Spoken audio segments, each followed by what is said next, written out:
Isang pinagpalang araw po sa inyong lahat. Tayo ngayon ay makikinig sa salita ng Diyos. At sana po ito ay tunay na maging gabay. Gabay sa isang buhay na ganap, isang buhay na kaaya-aya. Si Father Mario Sobriwanite po ito, kasama ninyo.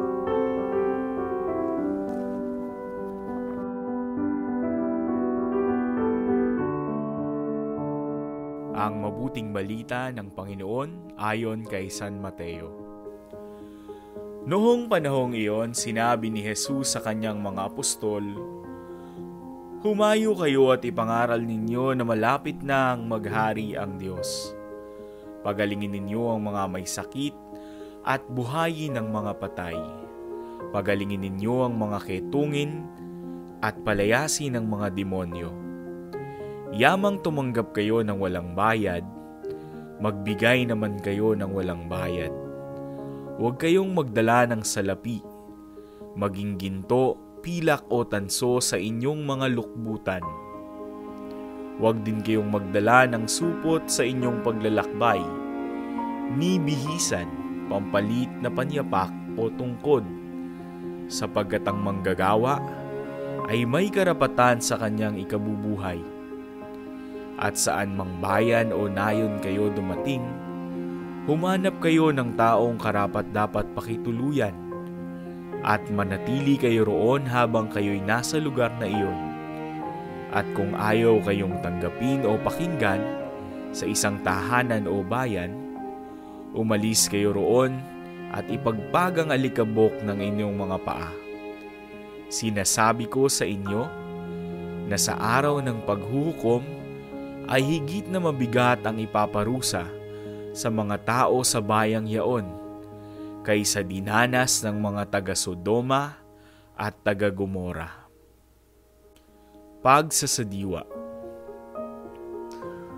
Humayo kayo at ipangaral ninyo na malapit ng maghari ang Diyos.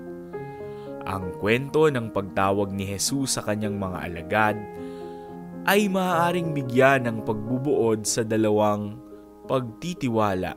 Una, ang pagtitiwala ni Jesus sa kanyang mga tinawag at ang pagtitiwala ng mga tinawag sa Diyos.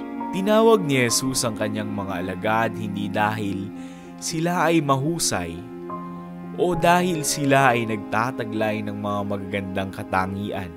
Hinirang sila dahil sa kanilang pagiging bukas sa paanyaya ng Diyos, bagamat sila ay tinawag sa kabila ng kanilang mga kahinaan.